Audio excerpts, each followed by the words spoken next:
Pathian min hol himna wangin un lomom te kanan nei le theya pathian thu soina hun tra te kan nei te hi awa nei thlak ema Khawvel hi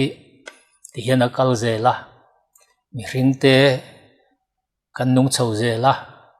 ni tin zan tin kum tinin kanin liam sana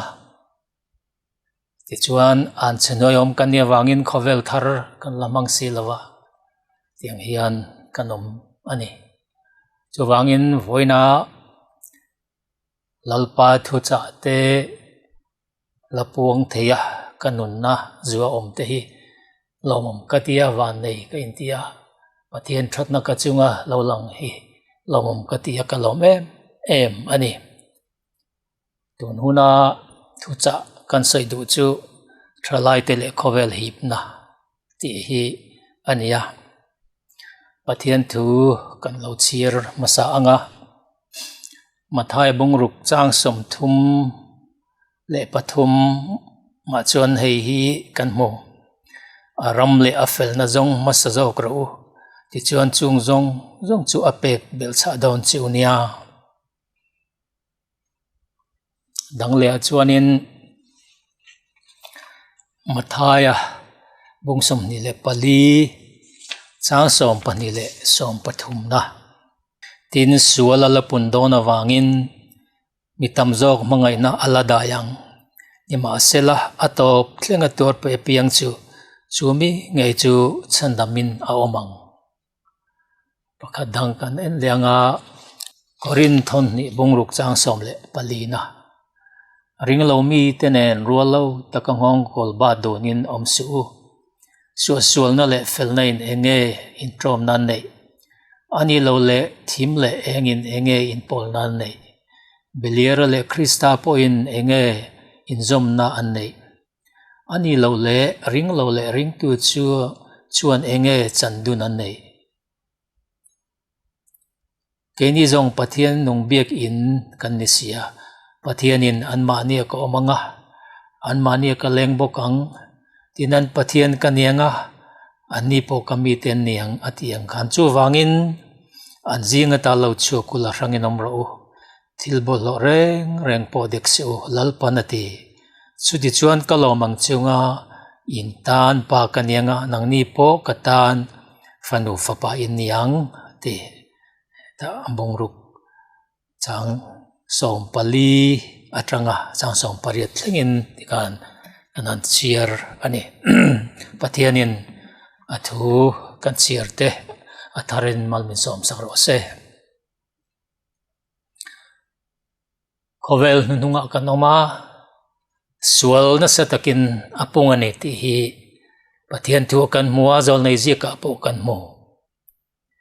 Khawvel a sual lo lu china sual chuan Khawvel mun tin a leta chu ani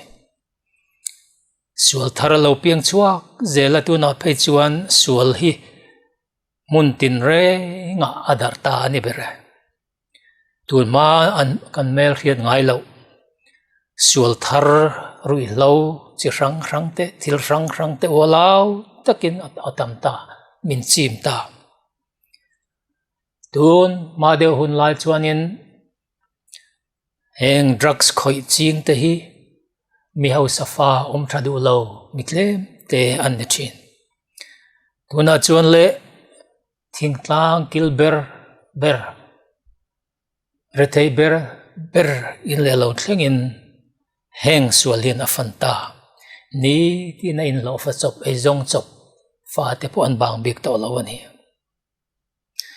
kan chen me na Khawvel hi Thalaite tan phei chuanin hip tu thil thalo hip tu awan tam ta em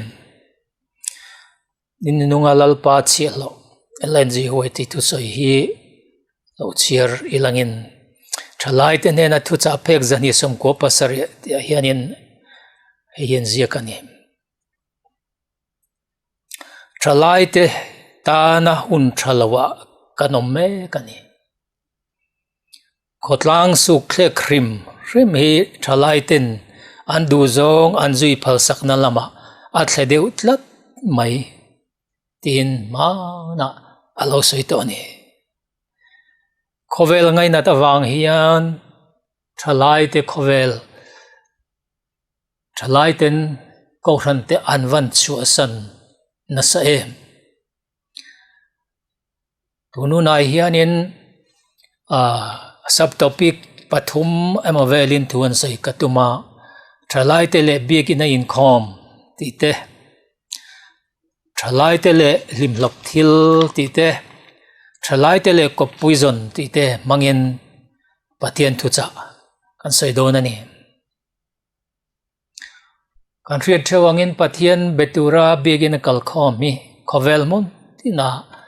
Christian ten kan chin da na ni Bible zirtir na po ania tin kanin mu khom hian enge kanin ai luma kanin lim chua kanin tiput ton bok pathian thu zir ho te ngai thak ho te zai ho le trong trai ho te anuam aningot lawa kanin ti sot ton na ta na man ro trang kai mai ani amaro chu hiram chang kang kan ti mai advanced countries ko thlang lamte ko chak lamte po ning chu Khawvela hianin Thalaite biagin thleng phalo hi anvatam to azat chu kan soi theilawang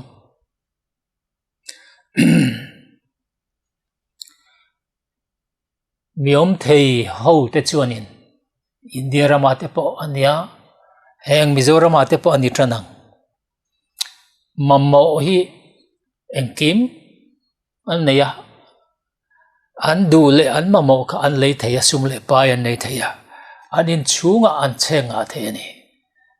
chuwang chuanin chung ho tan chuanin pathian kha aro puilu tuklo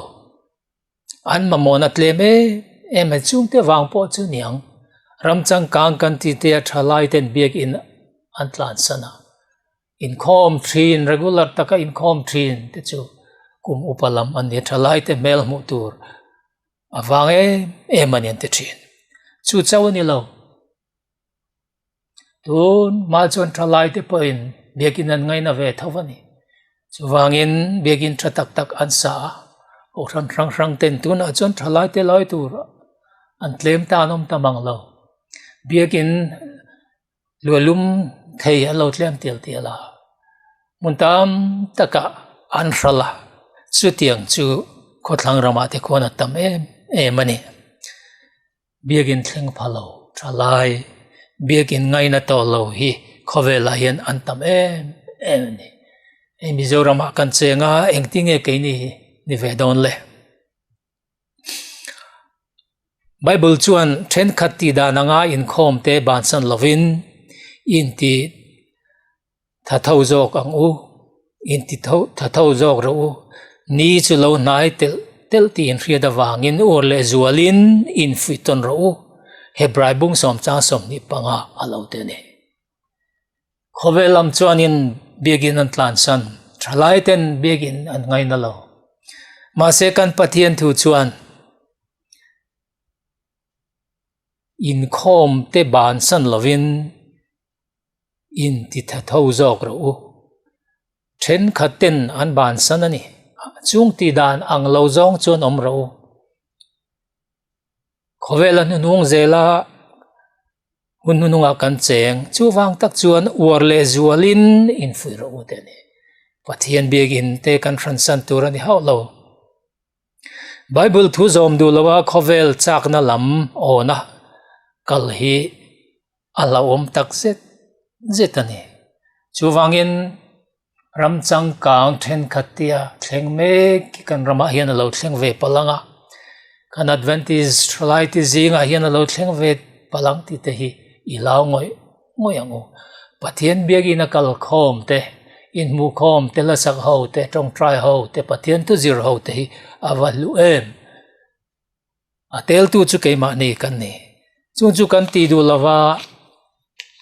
biagin te kan kal ngai to lo ni chuan sitan alom zong ani Khawvel hipna chuan biagin ngai na lo tur te min thlem reng ani chin dan thalo a Khawvel zong a kal hi tung lo rimila pathian kan nai ti lan na pakhat chu mi hring te kanin nai hiani pathian tak tak chu chaw kan pe thailo kan be tak thailo ma se pathian kan nai ani chuan kan mi hring puite nen kan rin puite nen kanin ngai na kanin mangayang chuwang chuan pathian kan nai chuan chumi tar lan na chu kan rin puite le kan thrin te po an zinga chen kan cha kang om ho kan cha kang chung te nen chuan chuwang chuan in khom ban san lovin I war sau zo kang uti hi Thalaite pol le kan za polin kan soidwani in khom thin ho te hi tu tengen ni mitrangkai ani in khom thin ho te bekin ngaina te akula tai tang te hi ko ran tan mitrangkai an ni satli lo khotla ale anom na huna pia mitrangkai ani chuwangin ti tur dik tak kan tia pathian bekin khom te thla thlam lo le pathian mi te zinga chen tam hun kan man tam te hian engeni keimani tan alo tha sual ngai tu na turte thil thalo ngai tu na turte sual khoina turte min dala a tha zong in min hroini pathian bekin khom I war tulango ti hi kan soi ani adol le chuanin apa nina tan chuan Thalaite le lim lop thil hei lim lop hi Thalaite chau po ni lovin putling zok te poin kan ngai na ve thawani Thalaite pe chuanin lim lop hi an ngai na le zuala an war bi kan ngai na bi ka pathian bekin khoma po hian boruak zang khai lam ritcher chur lo a phur zong an on dewani heng Thalain khom bi kan han nei te po cholni chon nu ate kan han nei thin te po hi fellowship tai pakal puini nge nge a Thalaite ril rem zong an ngai thiam zong kal puini de nge nge ni tin ri moi lam te po hi Thalaite phur zong in nuam ti zong in man ania phur te lim te tha kan mamoni lim lop thila in ngai ro chu anget lowa atlo lo bok I kan ringatan atrani kan tun lai Khawvel a hian kan lim na chan bulber chu pathian ani turani pathian nei tu chu alimin alom thin chu tianga tanga lo chuak phur na chu anget bi ka atlo tlat bi ka ni heng musical instrument awanga phur na lom na te zai athariau awanga lim riau na te hi atlo lo achan le wang apon lang wang ani thilpon lang taka kanin nga minti phur tu le minti thatu kha chung ril lam ni lo po lam thil ani chuan chung ang chore rualin kan phur na te kan lom na te achoi le thin ani heng PA system changkang te musical instrument that hi pathian kan biak na nin ti pui sui tu le min pui bom tu man ro trangkai mani ti hi thil chiang takani kan riani amara chu apoemo berero chu anemia lo lim lop thilakanin nga chuan lim lo phur lo huna lim lo huna kan damai do na ni thil ho mai nga turin Khawvelin min hi fauthin Khawvel hip na na ani chu tak chu kan tlan san atulani kan him na ber kan lom na ber chu lalpan lo ni ro se chuwangin apui bom tu thil thati ko nga kan sa khobia na ko nga min pui bom tu ati hian kan loin ngatanga musical instrument kan ne thalo ten kan chau palang ti te lo oma lasaka kal thalo ten kan chau palang ti lo oma ni amara chu chung chu abe bom ani mà thái bông rục trang som thum pathum kan en chuan aram le afel na zong ma sa zog ro ti chuan chung zong chu ape bel cha don chunia ti kan chiar ani ava poimo em aram le afel na kan zon masak chuan pathian kha kan mu chian masak phot chuan lim lo deuh hun te lom lo deuh hun te lo thleng pong kan chuai ngai lo ang a thu a kan chian chuan chu wangin nei hi apoi mo mani ole sai deuh lek kan sai du chu apathum na tan Thalaite le ko poison chung chang yani Thalaite le ko poison hi poi mo le maya thil zong in tran na ani hi lo me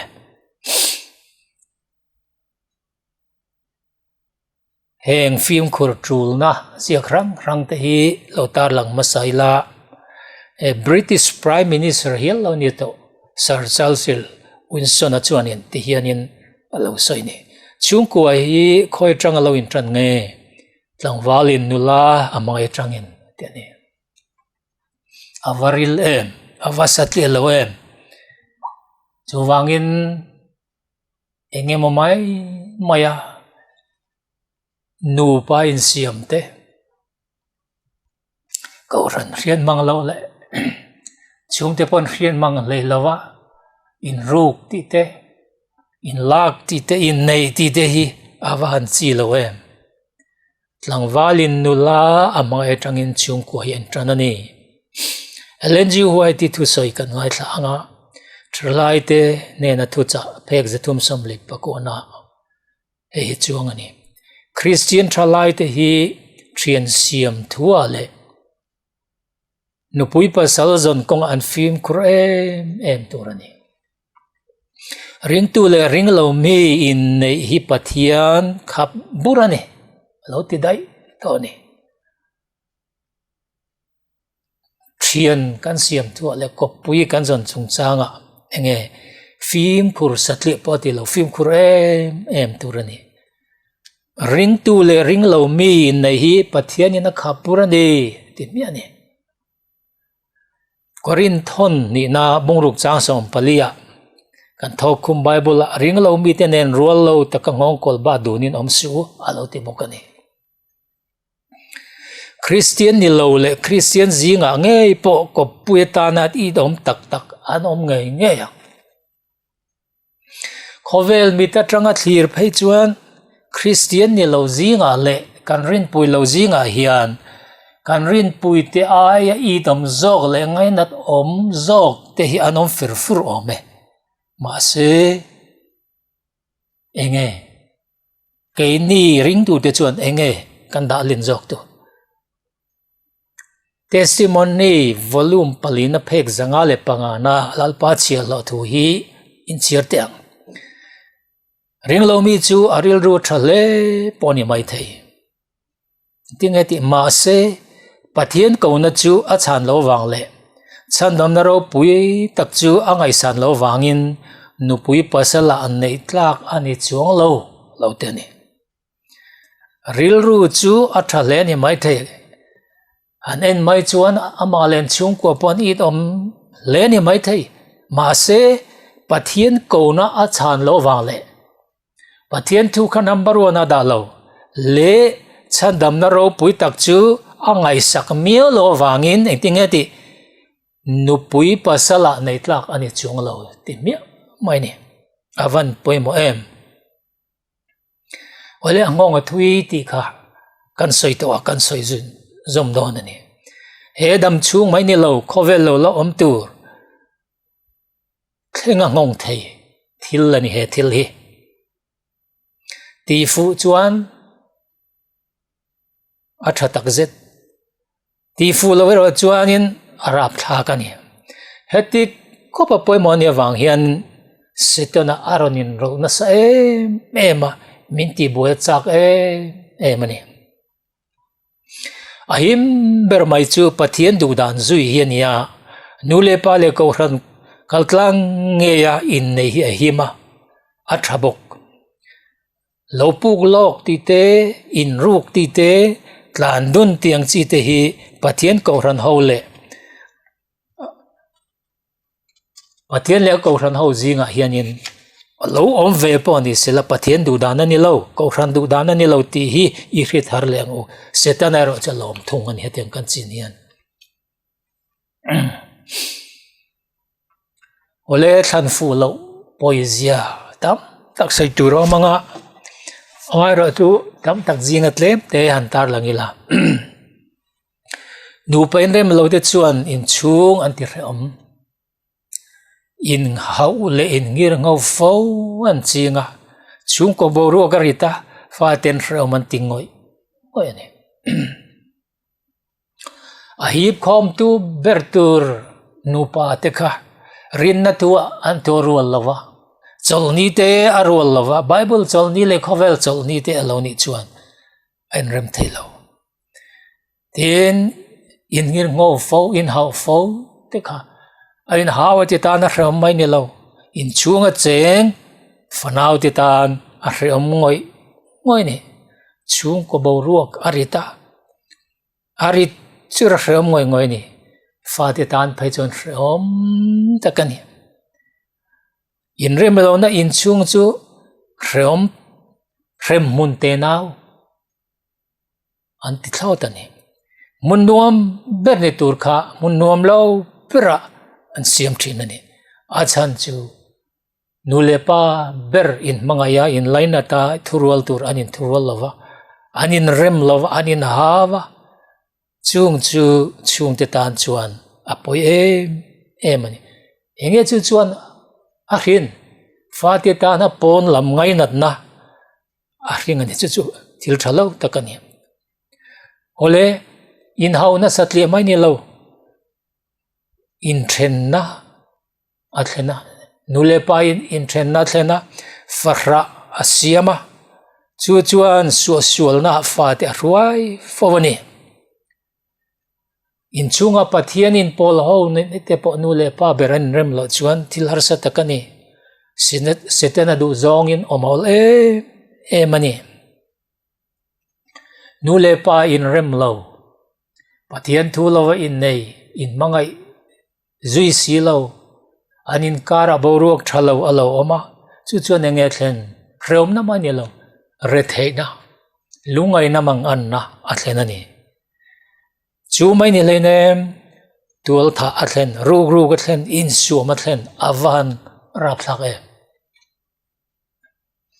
ole chu lo du tok mai langin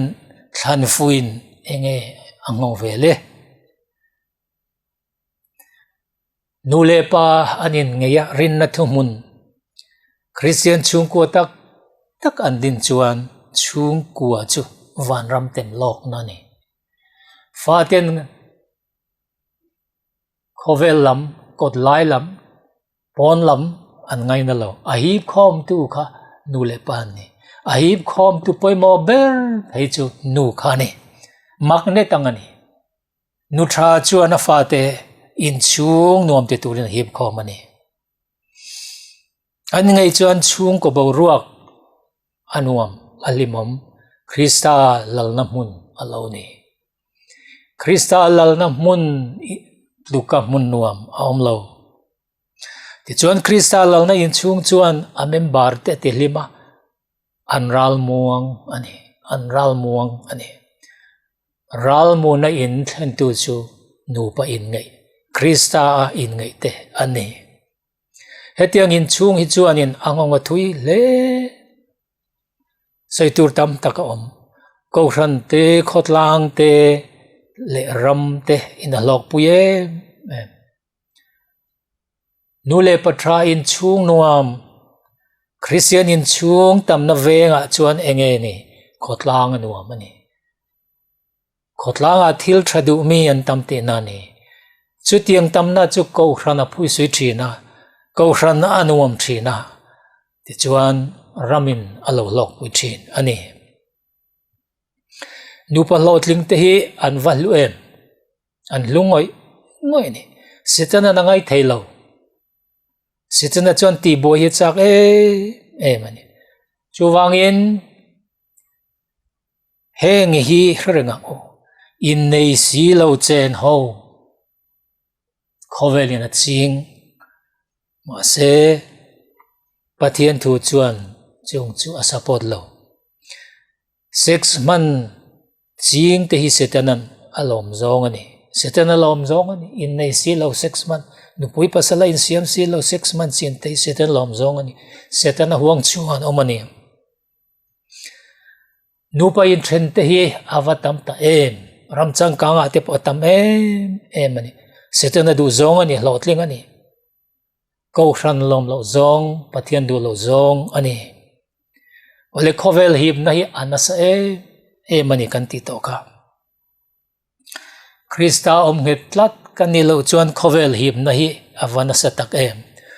ko puizon chungchanga te Khawvel in nasatakin min hipa kan Thalaite a hip chuka ko hran chu ti pun alepi antitlema ante lai chuanin ko hrana an thai ema no pang thatak no pang fel takan ni an lo nulan an lo tlang wala ko puiten zonga eiten han zonga ta chuan nge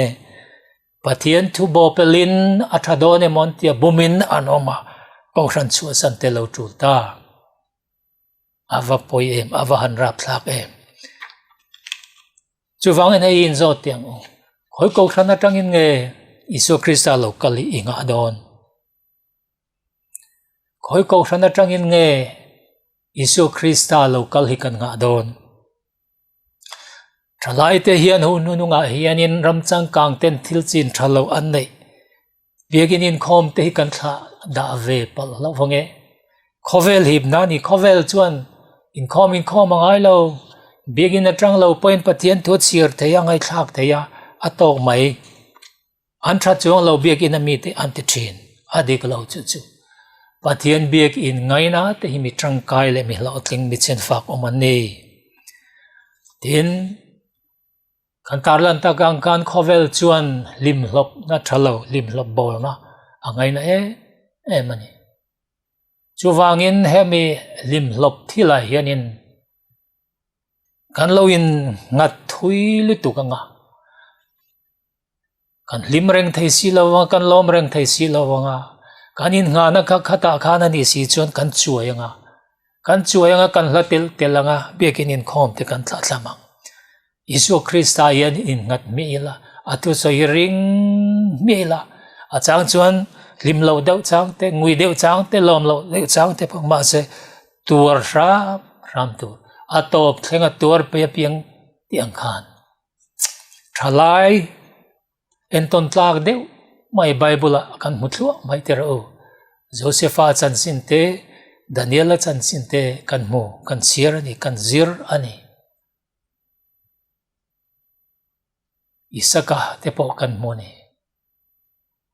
engtin nge anu le pa te thu an oya te changan lo zir tir to kha an ril ruan da anget lata chuwangin chu thua chuan an ngita ko hran than san te pathian kal san te kha an ngam lo ni chuwang chuan he Khawvel hi chu achang chuan lim na te po kan moveng chu ko hran ate lom na te ma se lim reng na tur mun pon ni lo lom reng na tur pun pon ni lo har sat na thlen zeu na tur ania nasata kalau thlen na tur hun te po ani kan cha tuan in kan chol ha dam na tak tak kha kan la thleng lo ni kan la cham ho ni Khawvel a hian chuwangin Thalaite Khawvel hip na in a hip chualo na tur chuan nu le patra en call to tra an mamoa chung nuaya chuanin an kun pe ya nu le pa in pathian thuangan zirtir na te khatop thenga an zom chuan an tan him na ania Khawvelom chu mai ne lovin chatuan hun thlengin apoi mo ani mathai bung som ni le palli na kan chir to khanin kan ennon lenga mathai bung som ni le palli